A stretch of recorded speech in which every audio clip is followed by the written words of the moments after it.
we think, what is my goal? My goal is to have the simplest life I can, where I can spend as much time doing what I want, which is like spending time with my family, spending time on my crafts, outside in nature, without having that extra stuff bogging me down. I want to be able to sit down with a cup of tea and not be like, oh, like all this stuff is bothering me. So if I need to organize, I need to put that away again. I need to sweep that or dust that. My name is Lisa, mother of 8 and creator of the blog and YouTube channel Farmhouse on Boone. On this podcast, I like to talk about simplifying your life so you can live out your priorities. I help you learn how to cook from scratch and decorate on a budget through this podcast and my courses, Simple Sourdough and the Simple Sewing series. I also help people reach their goals from home through my business courses, Create Your Blog Dream and YouTube Success Academy. I will leave links to these resources in the show notes and description box below. Now let's get into the show. Welcome back to the Simple Farmhouse Life podcast. It is beginning to be the time of year where we all think about clearing our spaces, making them more manageable, decluttered, organized. And today's guest is very encouraging in all of those things. I think you're going to love this interview with Robyn from the Minimalist Home. We're going to talk about all that kind of stuff. We just recently moved into a new house. And so I'm feeling it freshly on my mind, just the organization and wanting to clean. The second we moved into this house, we put up the Christmas stuff. I'm ready to even clear that out and just live and breathe with a very nice, clean space. All right, let's jump into the interview. Welcome back, Robyn. I'm so happy to have you on. And as we were just talking about before, we just moved. This is the first podcast recording I'm doing in this house. And I have encountered every single item I own in the last week, which is an interesting experience. So if you think you're a minimalist, just move. That's fun. So for those who don't know you, go ahead and give us a quick introduction.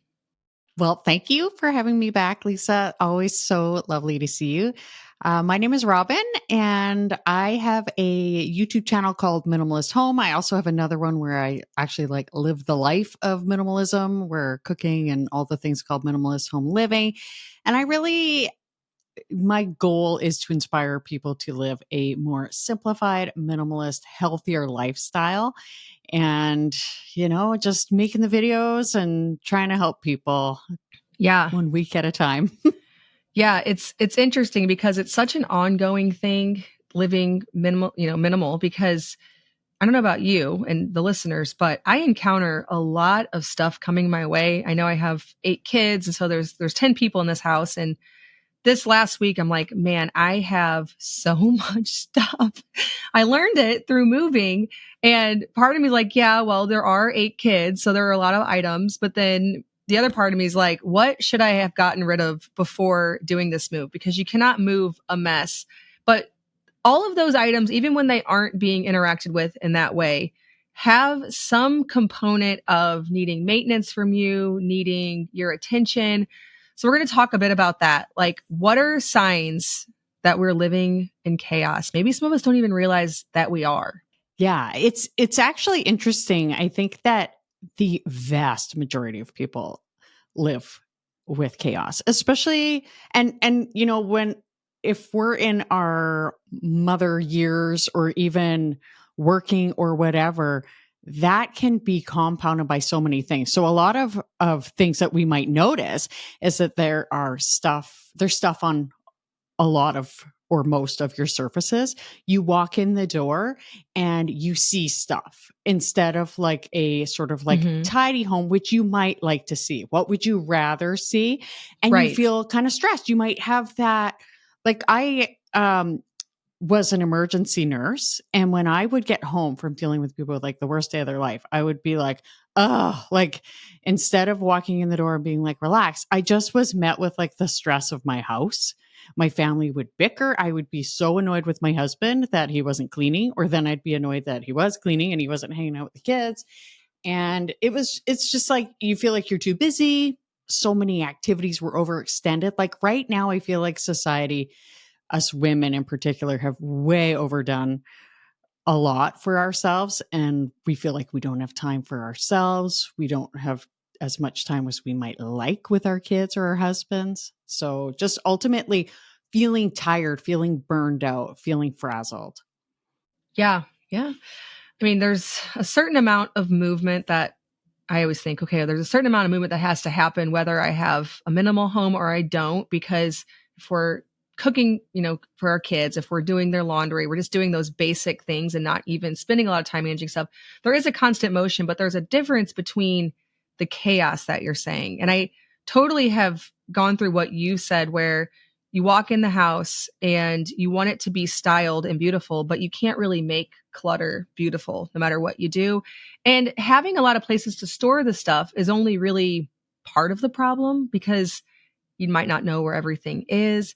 What do you see as the first step when you feel like that? Like we are living in chaos. I'm pretty sure that it doesn't have to feel this way. Yeah. Well, one of the things that I love is I have this method that I've developed, and I call it the Mighty Method. And, since I have an emergency nurse, the first part of the method is triage, where we're basically assessing our house, our life, everything. Like, what is causing the biggest problem? What needs to be addressed first? And that can range from anywhere, like our schedule, our kids' schedule, the stuff in our house, which is, ultimately one of the biggest things that I focus on. So where is the biggest problem? Like, yes, you might be like, well, the storage room is bad. Yeah, but like, what's the kitchen like? Is the kitchen stressing you out? Like, is it hard to cook a meal?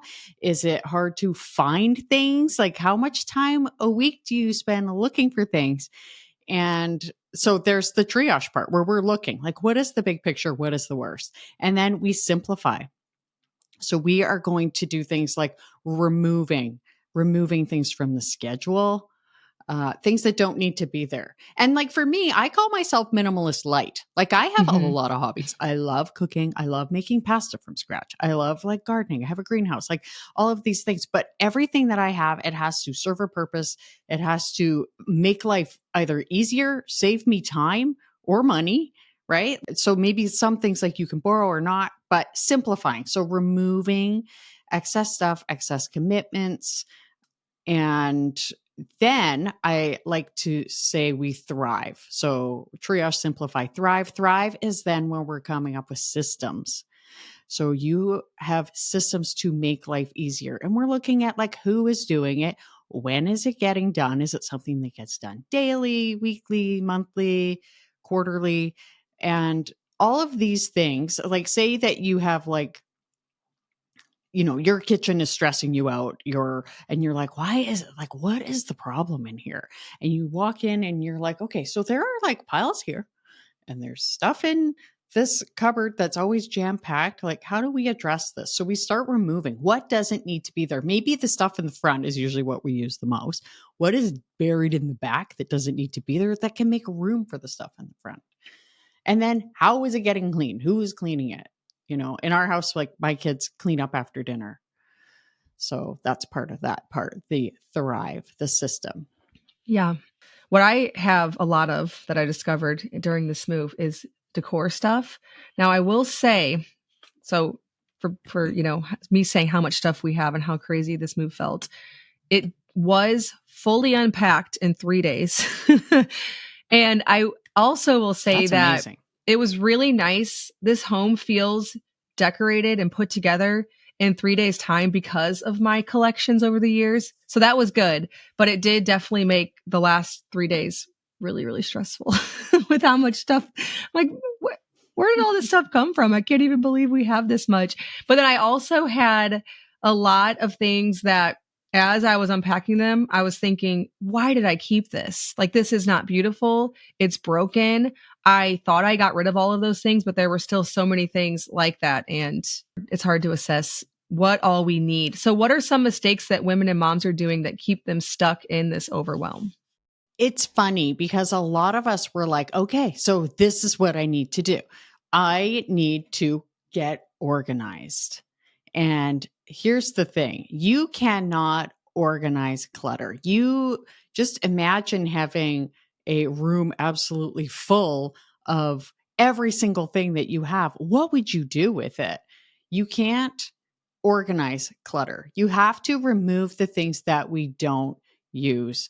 And that makes it so much easier too, actually. And I don't even think you could say like get organized after that, but personally, I find things almost fall into place. once you've actually removed a bunch of stuff. Like in my kitchen, once I still am able to still pare it down more and more. And I'm just like, oh, like naturally this would go here and this would go here. But even then, it does help to put like a little bit of organization here and there, but you can't organize clutter. Right. And because whenever we do try that, it just ends up not making sense. It's like trying to reorganize the chairs on a sinking ship. Like what's the point? Like what's trying to move them around? Like, no. Right. Another thing is I love Marie Kondo, and a lot of it I think is really good, but some people, they feel like that is the only solution, and sparking joy doesn't really make sense when it comes to like your tax documents that you have to keep. And also some of us are very sentimental, and we're like, and I am actually one of those people. It all sparks joy. It does. It all sparks joy. Like I can be sentimental about everything for my kids, and that can be a real challenge. And then another thing that a lot of people do is they think, okay, so I just need like shelving and totes.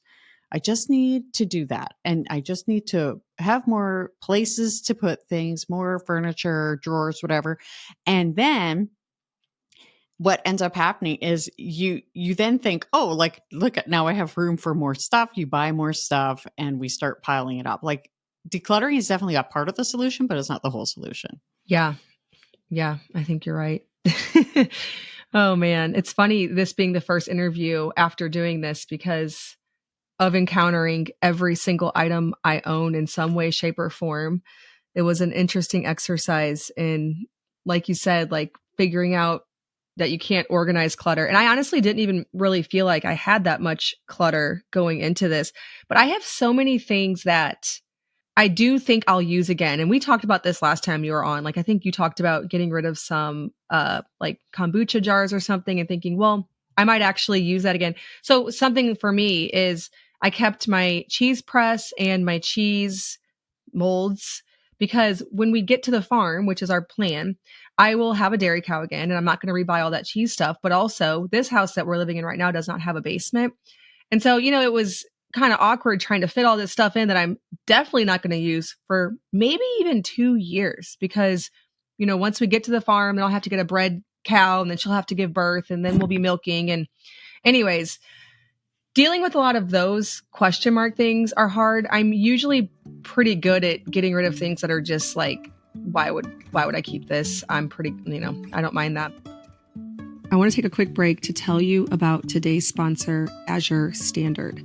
So Azure Standard works like a co-op where like-minded individuals who prioritize health and good ingredients, organic, whole, regenerative, sustainable, natural ingredients, get their order pulled together and find a drop location. There's several established all over the United States and order these bulk goods from Azure Standard. So I have 2 drop locations within a 30-minute radius of me, and I've used a few different ones. And I place a monthly order for things like organic wheat berries. On a recent episode, I spoke with Sue Becker about grinding wheat berries into flour with my grain mill and making sourdough bread with that. Well, the way that I get those is through a company called Azure Standard. And I can't find 50-pound bags or 25-pound bags of wheat berries at my local grocery store. They also have einkorn and soft white wheat and all of the different berries that you'd want to stock your pantry with if you want to get into milling your own flour. You don't have to get huge bulk. You can get 25-pound bags, 10-pound bags, 5-pound bags. For us and our family, getting bulk raw cheese, bulk wheat berries, bulk everything makes a lot of sense, but that's not the only way to use Azure Standard. You can get just frozen fruit, meats, dairy, produce, so many things, quality things that if you're in a small town like me, you just simply cannot find.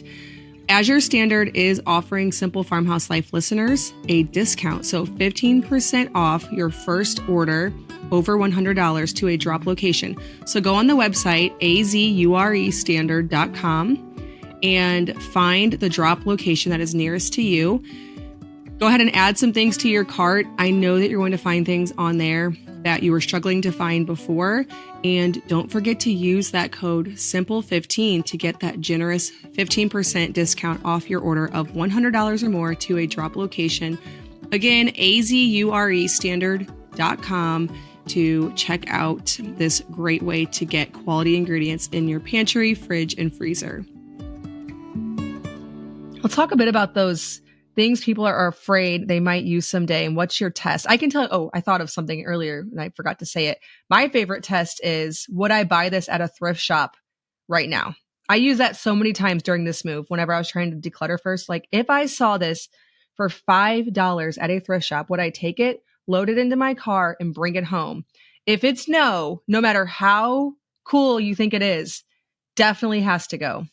Oh, it's so true. It is so true. In fact, I was actually really lucky because we just got back. My husband and I were away, and my mom was staying with our 2 teen boys that are home, and we were visiting our older son. And my mom was like closing a blind and knocked like a little glass ornament. And it was just like, because it was, Christmas stuff up. And it was this little tree that I've had for like probably like 25 years. She was like, I am so sorry. And I was like, you just did me a favor. Like, it just makes it that much easier to get rid of something. I'm like, yay. I didn't want to deal with that. Yeah. So was the question, will we use it again one day? I guess, yeah. Like, what's your test for, that's like people's biggest thing. I think that's the overwhelming part of decluttering. If you just decide I'm getting rid of all of it, have zero emotion attached, it's easy. You just throw it all in the van and you're done. Like, the whole house is decluttered. But it's not that. It's the decision fatigue, thinking through every item. That's just it. So I coach people with decluttering sometimes. I do one-on-one and I'll talk to them and they'll say, well, like they literally every single thing they pick up and they spend a good, like, I'm thinking like a minute is too long, but they're probably spending like 5 minutes or more deciding per item. Right. Yeah. And, I think that there are a lot of different things that you can do to decide. Like, there's the 20-20 rule, which is like, if you can replace it for less than $20 in less than 20 minutes, then, declutter it. And I've had people who say to me, yeah, but like, is minimalism and decluttering just for rich people? I'm like, no, like the point is that you don't rebuy it. And so like, ultimately, I think like declutter it. If you aren't using it, if this is a just in case item. So for you with the cheese press, you're like, I will use it again. I just won't use it for a couple of years. That is absolutely something that I would keep. Right. But when it comes to something else that you're like, I probably won't use this again, I'm going to declutter it, then I would declutter it. And what you could do if you're worried about potentially paying for something again and you're like, $20 is a lot of money, which I understand totally. Like, I don't want to declutter something and buy it again. And I did do it with those jars for my kombucha. But instead, what I think is, if you really want, you could just sell a couple things on Marketplace that you're decluttering, put that money aside in the off chance you're ever going to have to buy something again. Like, say it was $50, you put in a jar or a whatever, because the point is that we're letting go of stuff. And I think that for so many of us, we've gotten at this very strange point in history where our stuff is so important to us. And I understand that, if we go back over, the last 1,000 years, we need some stuff, and people have kept things for farming purposes, keeping warm, food preparation, all of these things. But we've gone way too far with a lot of things. And sometimes it's like I got a Ninja Creamy and I don't know. I think I'm going to declutter it because I got up, my kid got braces, but it was like last January. It was really hard to get it at that time. And I'm just like, we're not using it. And I'm going to say to the teens and my husband, if you guys want to make Ninja Creamy, I mean, it's so easy, but it's just like, if we're not using it, just let it go. Yeah. That ultimately, I think, is the test. If you're not using it, let it go. Yeah. And so if you saw Ninja Creamy tomorrow at the thrift shop for $5, even though they're worth like, what, 200, something like that. Yeah. If you saw it for $5, would you bring it home? Right. there's your Yeah. answer. Yes, exactly. And maybe you would think Exactly. of a friend and bring it home for them. Cause I've done that. Like, oh, we already have an ice cream maker, but so-and-so really wanted one. It's $5. Get it for them. So then I guess you could give it to your friend who you were thinking about. But if neither of those, if you were going to walk right past it at Goodwill, then That's just it. Or like, probably don't yes, need like it. the thrift store. I think that's great because a lot of times we say like, would you buy it again? But I think the thrift store makes even more sense because then it would be cheaper. And even if it was in like perfect condition. Right. But I think that we think, what is my goal? My goal is to have the simplest life I can, where I can spend as much time doing what I want, which is like spending time with my family, spending time on my crafts, and like outside in nature without having that extra stuff bogging me down. I want to be able to sit down with a cup of tea and not be like, oh, like all this stuff is bothering me. So if I need to organize. I need to put that away again. I need to sweep that or dust that. yeah, I think there's a weird psychology thing with our stuff in particular. Mhm. So, for an example, this house that we are living in now, when we moved in, the previous owner, there was a lot left here. And I had no decision fatigue, nothing. I just took it all and I got rid of it. There was no attachment. And it was some nice stuff, like there was just glassware and different things that was technically nice. But I looked at it as almost like I would look at a thrift shop where, I'll walk past it. I don't really need it. But then when it's ours and we've had it and we've spent our own money on it, we have psychologically, I know there's something to do with we process gains and losses very differently. Like we don't process gains as strong as loss. So when we say you make an extra whatever amount of money doing a certain project, that doesn't feel as exciting as the negative effect of losing that amount of money, even though technically it should be just as equal. Have you encountered that? Yes. And I totally, I mean, it makes sense that we would feel that way. It's like we're spending time with our stuff and it's there and It's ours. it's ours. It's part of me. Yeah. And that's just it. Like that, you hit the nail on the head. A lot of people, they feel like their stuff helps. It's like part of their identity and it helps like explain who they are. It's like some people are like that with music and their taste in music and they're like, I'm a Smiths fan or whatever. And I mean, it's so interesting. And I think there's got to be some more psychology behind that in like in a world of like, I want to stand out. And so we have our stuff and we're like, oh, this reminds me of this, or I got this one. Like I can literally do that with so many things. So I think like the best thing to do, and this is actually one thing where I think Marie Kondo, I mean, she's right in a lot of ways, but I really like this one practice she has of like saying like, thank you. And like saying goodbye to the thing. Like yes. you could even like your purpose. Yeah. Like depending on what your faith is or whatever, you could just be like, you know what? Like I was like, thank you God for this thing that I had. And I'm going to like keep the memories and let the thing go. And I'm removing any kind of attachment from this because there is just that, like I said, I can be sentimental about like literally everything. And I have to just, everything I let go of. I've said this so many times. I'm not usually like, yay, like I'm happy with the result, but sometimes I'll be like, oh, kind of hard to let go of that. But at the same time, I'm like, no, like I want my goal here. Yep.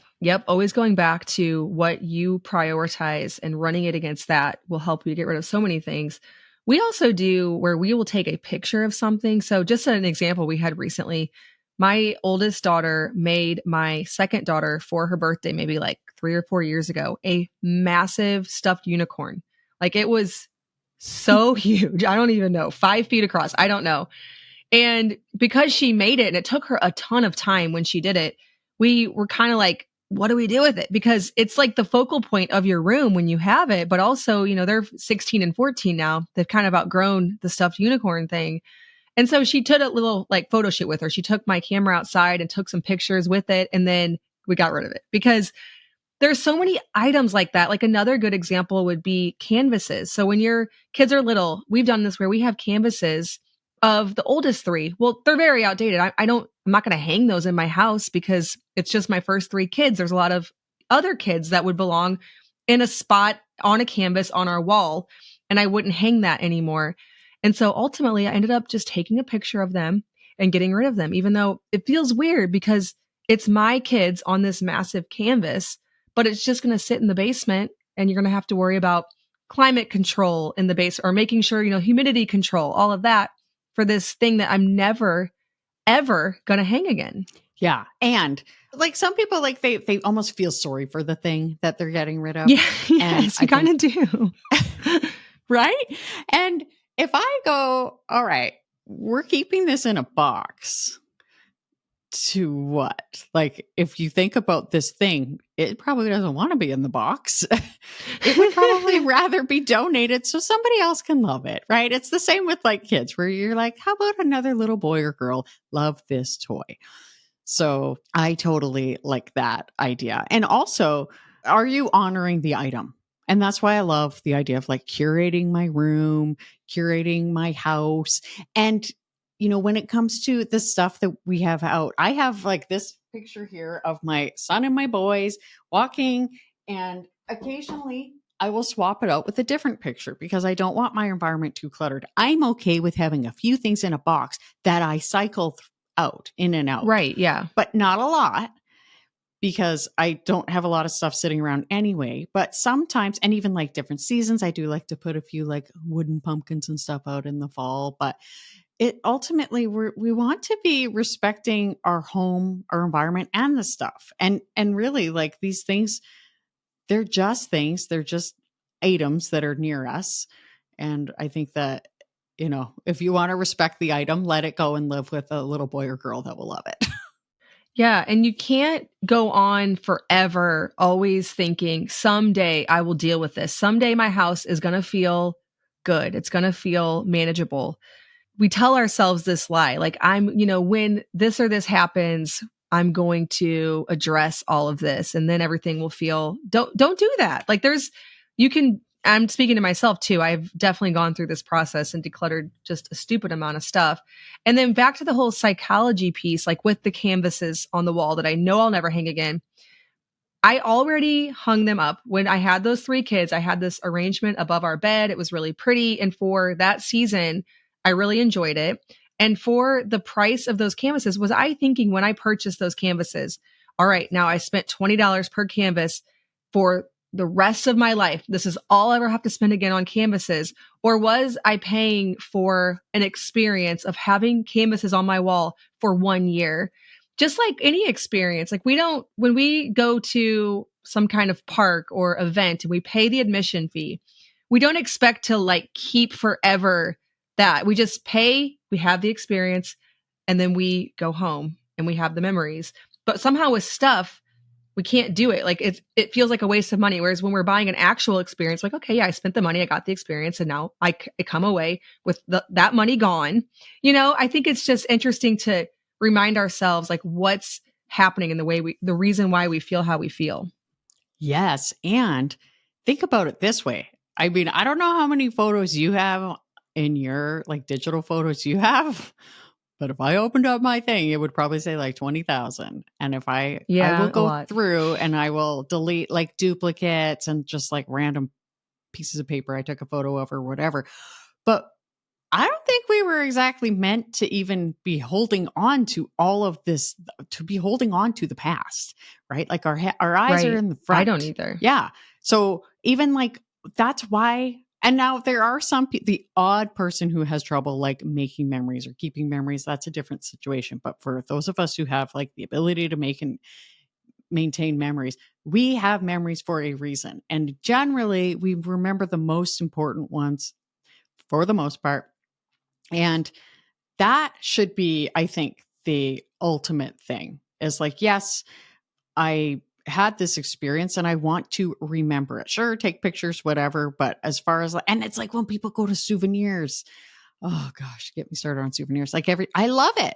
Every time like we go to Disneyland or whatever, I get one ornament and I'm like, that's it for the Christmas tree. I write the year. But that's very straightforward. You know where to put it. You know how you're going to use it. You know where you're going to display it. It's not like something's just going to throw, you're going to throw in a jar and never see it again. Well, and the other thing is that we go, and we talked about this last time, we go through different seasons of life, right? Like when when we're young adults, and then, then when we have like our little kids, the little kid, I mean, you're kind of an anomaly. You've got kids of all ages. I've got but both. You've got both, but I've got my 15, 17, and 19. So we just saw our son in Vancouver because that's where he lives. That's a really weird thing to say, but I'm in a different stage of life. I'm not in the like preschooler stage of life. However, I've been there, so I remember it very acutely. Yes. And yes, like I remember it was wonderful, all of the things, but there are times where we're like, oh my gosh, like I have this little family. I can't believe this. This is wonderful. I'm going to take all these pictures, and that's wonderful. However, then we continue to live and Right. life continues to happen. So what are we going to do with the rest of it? And I think like for those canvases, I have no doubt that if they were like painted or whatever, that you have photos of it and you can continue to revisit that if you want, but there's no need to hang on to everything forever. One thing that a lot of people ask me about is kids' artwork, things that kids create. Somebody says in the listener questions, they want a system for dealing with crafts and artwork because her kids are constantly creating, which is great. And also the sheer volume can be overwhelming. Any tips with that? And this is my favorite. This is why I say like the thrive part of the system. So, like you triage it and you go, okay, look, we have an issue. And I just, funny enough, decluttered under my stairs yet again and was like, I still have all this kid artwork. So here I am, like these kids, it was like a decade and a half ago. And I looked through and I was like, okay, I think the teacher did this one. Or I'm like, these are a couple of cotton balls glued to a piece of paper. Yes. These can go. Only the so best, I just, yes, the best. And my mom, so this is why creating a system that works and a system that works for you. So here's what my mom's system was. She would take the artwork and she would hang it in the main floor washroom, like the bathroom, on the wall. And then we got to enjoy it. And then she would like take it down and throw it away because that was the 80s. And now I would probably, I didn't actually do the bathroom trick, but instead sometimes I'd put it on the fridge or whatever. But yeah, like take a picture, recycle it if it's worth even taking a picture of, because digital clutter is a legit thing too. Yeah, right? I agree. So if it was me, my system would be display it somewhere if it's that good. Take a picture, recycle it, keep a few. I did actually keep like just a couple of items because I have like a small box for each kid, but just because sometimes it's nice to be like their little hands were like on this, or if it is actually generally it is a hand print because I like to see the size.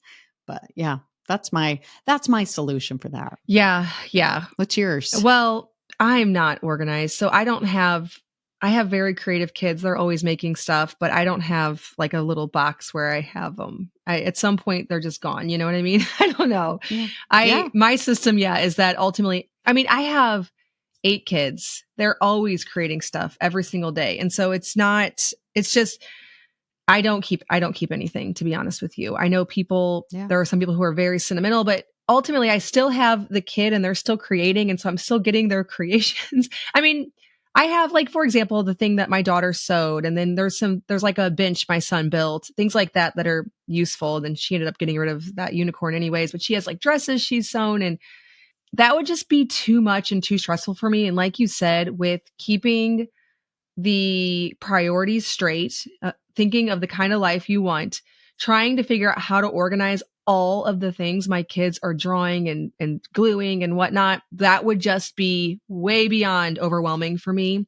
And so, my system would be that we just don't have stuff like that. I think that's totally great. I like that system. Really. We didn't either though. Like my mom didn't, there's no box of stuff from when I was a kid. So maybe it's just like my family is weird. Cause definitely I've come across people who keep way more than me, but we just don't. And my parents never have either. There's no like memory bin. I don't have a piece of art I made, but I'm not bitter about that. It's like, I don't really care. Like if I saw it, like, oh, cool. I drew that when I was 5. Like who even is that? That's not me. That was me, but you know what I mean? Exactly. Totally. You don't care. Yeah, it can be tricky. And I know there are people who are more sentimental. Like my mother-in-law, she had an outfit when we had our first son of my husband's. And so when and she even had the picture that he wore it in. So I put that outfit on my son, and we had side by side pictures of my husband at 6 months and my son at 6 months wearing the exact same outfit and the outfit and I quickly gave it back to her because I was like, if you like this outfit, which apparently you like it, it's going to get lost in my house because I know myself, and this doesn't stand a chance to make it to your great grandchild or whatever might be in your head with it. Well, and you know what? Like, that's the thing is you use your stuff. That's what it's meant for. Your stuff is meant to support you. You're not meant to support your stuff. Yeah.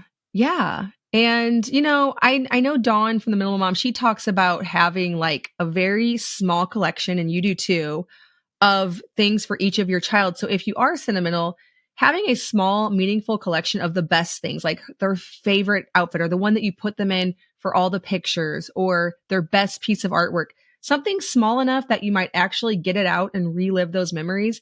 But if you have bins and boxes, they're never going to see the light of day. So they might as well just be thrown away at that point. I think having a more curated collection makes a lot of sense. Totally. Yeah. That's what it should all be about. Absolutely. Okay. So another question someone had is, do you ever regret something you've decluttered or a certain category you've decluttered? So we know about your kombucha jars, but anything else? Has this ever been a huge problem? No, I don't regret anything. The kombucha jars, even like that was just something I had decluttered because for some reason, maybe it was like fall. I was like, I'm not going to make kombucha anymore. And then the next year I was like, oh, you know what? I think I do want to. So I just repurchased them, which it's summer again. $30 in Canada. But it really, it was ultimately, I don't regret it because then I didn't have like 6 gigantic jars kicking around, but that I don't actually regret decluttering anything. I am glad for everything I declutter. And the bigger point is I forget most of what I've decluttered. That's the thing. Like right when you were saying that, I was thinking, I know that there have been points where right after I decluttered something, I thought, oh, I could use that. But at this moment, however removed from that moment, I can't even remember what it was. So maybe at that exact moment, it felt like something, oh, I should have probably kept that. That was a set. Or, like you'll find, just an example. I actually thought of it when I said set. So one of my son's shoes for the longest time was in there just all alone.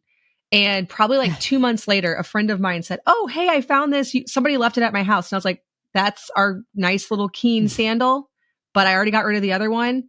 So, that's one of those very small examples. But then the piece I have of actually having only the things we need and not one sock or one shoe outweighs those very rare moments where you actually do find the other one. I don't know that that's ever happened other than that.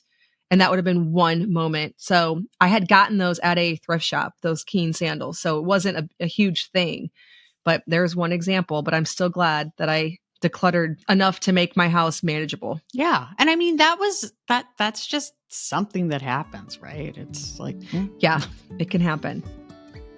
Many years ago, when I was pregnant with my 5th child, I decided to add YouTube to my internet business to diversify and open up a whole world of opportunities. Many things have changed about YouTube since that day. A lot of things, honestly, have remained the same, but I love to educate students on how to create an income from home through YouTube with my YouTube Success Masterclass, which you can find over at bit.ly/farmhouse YouTube masterclass, bit.ly/farmhouse YouTube masterclass, all lowercase. There I share the mistakes that I made when I first got started, how you can achieve success faster, and how to earn a diverse and stable income from the YouTube platform. So if you are interested in using video to reach a wider audience for a business you already have, or you're just curious about what it might look like to incorporate YouTube into your life as a homemaker or a stay-at-home mom, go ahead and check out that free masterclass that I put together for you.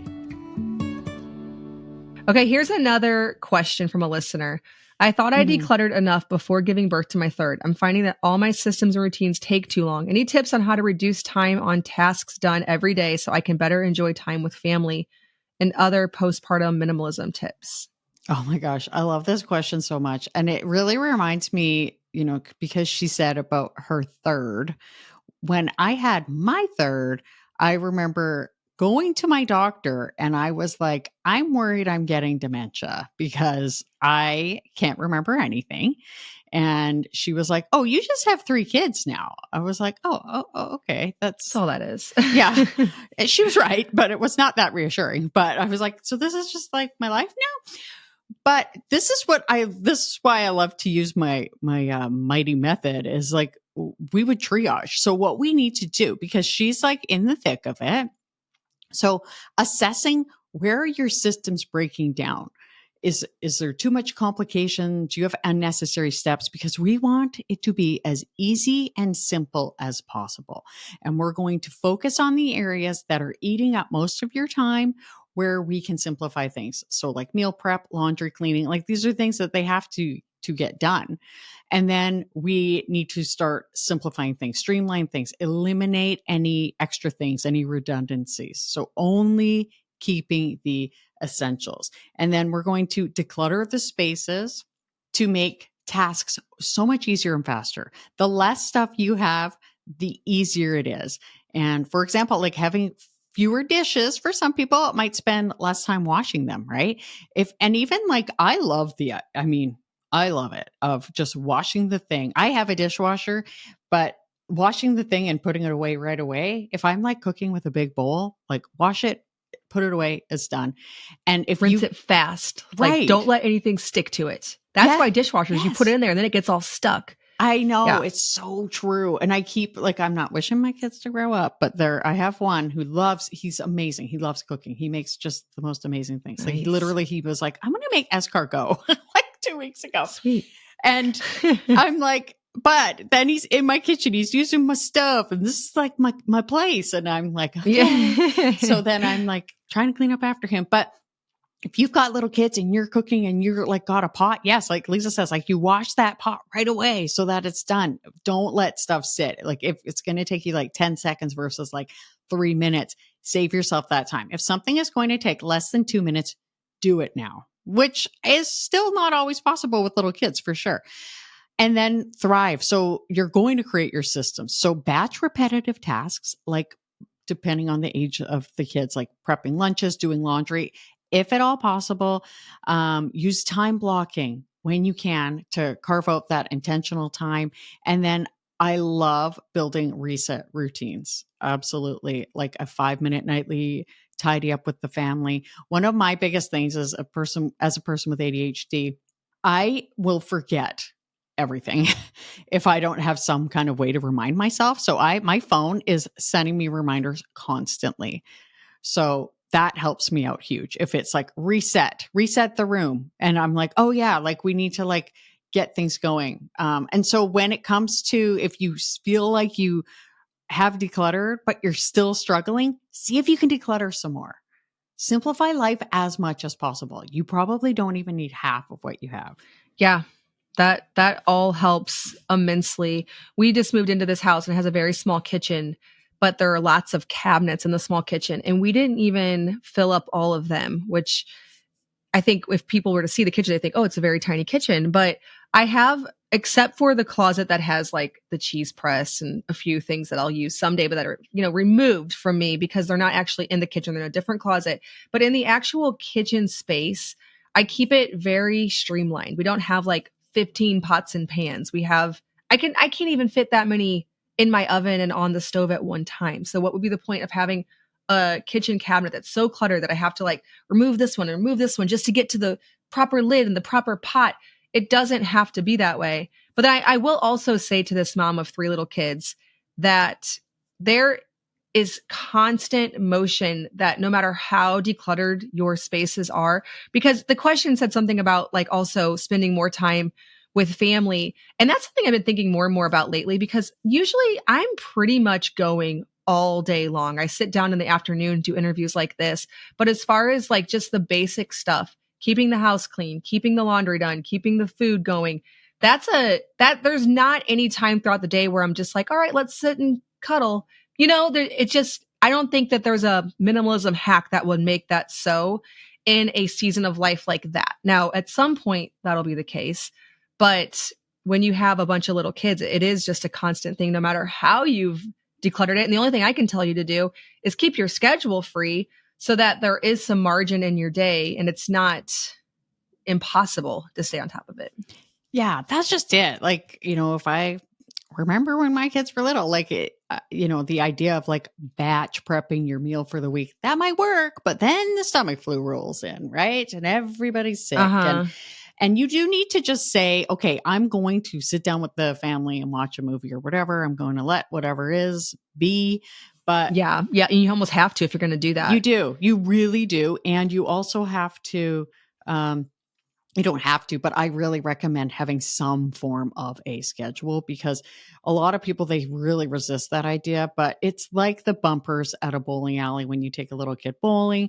It helps just keep things somewhat on track. And people feel like it's taking away a lot of your freedom, but it also isn't. It gives you that everybody kind of knows what to expect at ish, right? Like I was never that good mom who was like, it's snack time. It's 10 a.m. It's snack time. It's oh no. Like, yeah, okay. It's so nice to meet my, no way. My amazing sister-in-law. She's still like, her kids are 11 and 13. And they're like, oh, it's like 7 o'clock. We're going to have like our evening snack. And I'm like, oh my gosh, like I was so bad at that. I will say though, she has 2. Yes. There's just a certain amount of chaos that happens at a certain point. There's no like, kids are just everywhere. There's no like, all right, all of you who are right next to me, let's have snack. No, that's just not how it is. Yeah, it's different for you. And I'm going to be honest with you. Once I had 3, it did go off the rails. I mean, I can't even imagine what 8 is like. Everybody says that. Yeah. Well, it's just more of the same.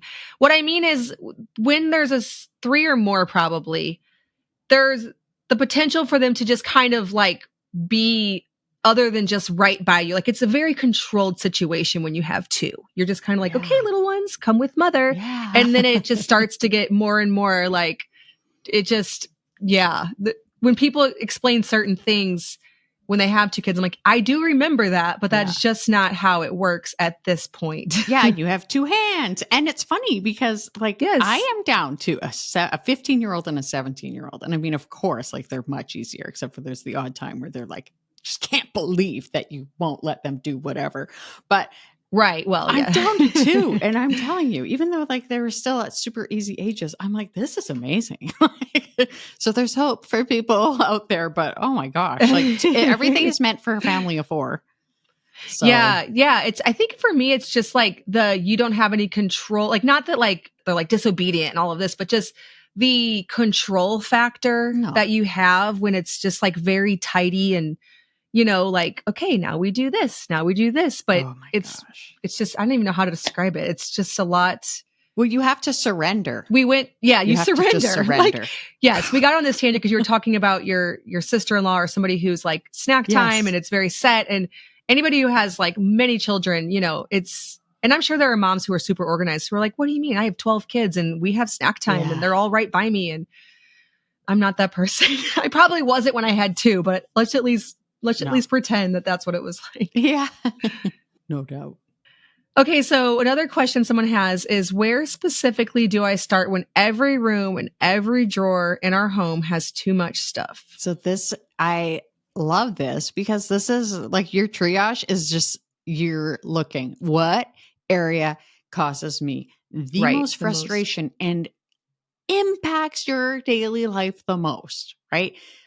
I think for a lot of people, I always say the kitchen, but I think that's because to me, that's the most important room. It absolutely is. When the kitchen's chaotic, everything else is chaotic because it's so, it's so crucial to your day. Like if you can't efficiently use that room, then you're going to be, run into a wall just multiple times a day. You really will. Yeah. And then, so you're looking at your kitchen. So say you're like, my entire house is crazy. And is there any kind of hope? There is total hope. You can so do it. You can so get there. So then what you're going to do is just break it down even further and just choose one drawer, one shelf, one surface. What then is the worst spot? Is it the spot where you need to actually like prepare food? Or is it even just like the fridge? Do you need to start with cleaning out your fridge because it's so messy or whatever? And then, so you're going to declutter that. And you're going to want to build some momentum there. So getting rid of like duplicates, stuff that you're just not using. expired items. Like, okay, great, it's expired. Like, it's gone. Like, isn't that fun? That's an easy, right? Yeah. And then my 3 questions that I always ask are, do I use it? Do I need it? Do I love it? Right? So that, like, love would be art, right? I'm not just talking about I'm sentimental about this or that. Do I need it? And of course, like, do you use it? Is this something that you use in your kitchen? And then once you've decluttered, then you're creating systems to maintain that one space that you have. And then you continue moving to the rest of the kitchen and then the rest of the house. I prefer doing it kind of room by room. There are times where you're like, okay, like I got the kitchen somewhat under control. I have to switch to the entryway or whatever. Fine. But you will get your whole house done if you commit to it. Treat it like a project. And there's a certain amount of momentum too. Like once you get going, you're like, got this. Like I feel like I have this down. I can see something, know for sure. And when you're in that momentum, like just keep going. I don't know, stay up late. Like I get in momentum. Yeah. I get these like spurts where I'm like, okay, I can tackle this whole place. Yeah. Like I'll get so excited. I'll be like, I can't even sleep. Like may as well just use that. Absolutely. Yeah. Yep. Yeah. Well, once you get the taste for a simpler home, you just almost can't, you just understand what it does. And you don't want to live another day with just that kind of chaos. I can't stand a mess. I've learned that. Like the first 2 days of this move were so hard because no matter how minimal you are, trying to set up an entire home, all the beds, all the mattresses, everything, there is going to be a massive mess for about, well, if you're me, like 1 or 2 days.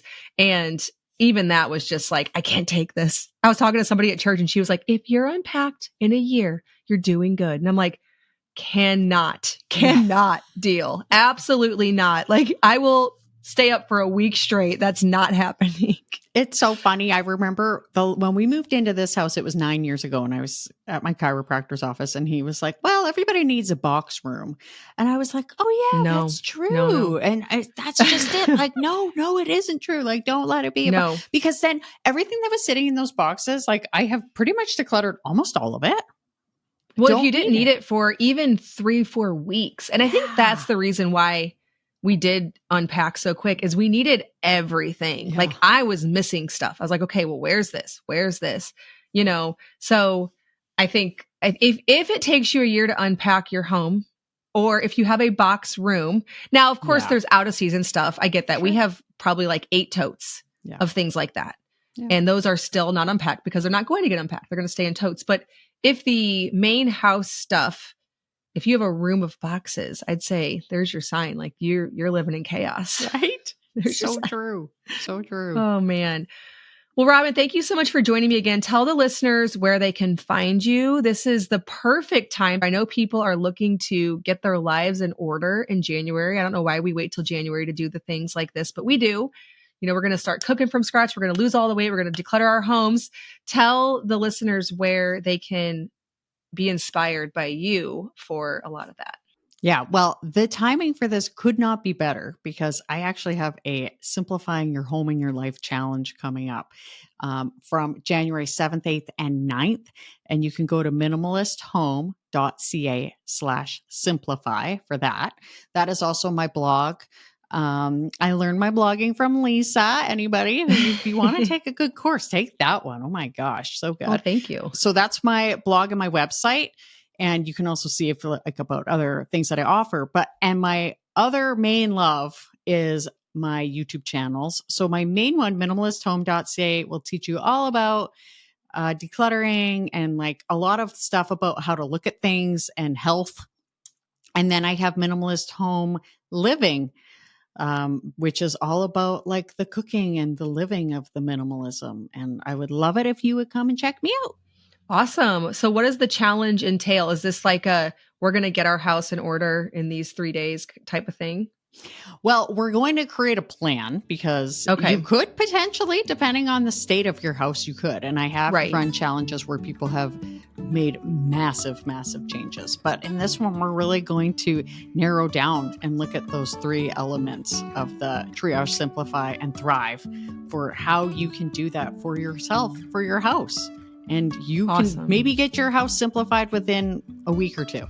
That seems realistic. If you really, Yeah.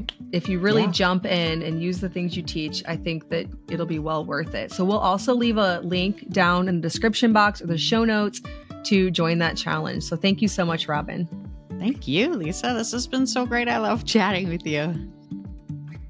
Thanks, as always, for listening to the Simple Farmhouse Life podcast. My husband Luke and I and our 8 kids work together side by side on our little homestead and use our blog, podcast, and YouTube channel to reach other homemakers, home cooks, and homesteaders with practical recipes in daily family life. For everyday sourdough recipes, make sure to check out our blog, farmhouseonboone.com. And to dig deeper, we do also offer a course called Simple Sourdough over at bit.ly/farmhouse sourdough course. That's all one word, bit.ly/farmhouse sourdough course. If you're looking to learn how we earn an income online, check out my free blog success masterclass at bit.ly/farmhouse blogging school and my YouTube course at bit.ly/farmhouse YouTube course, all one word.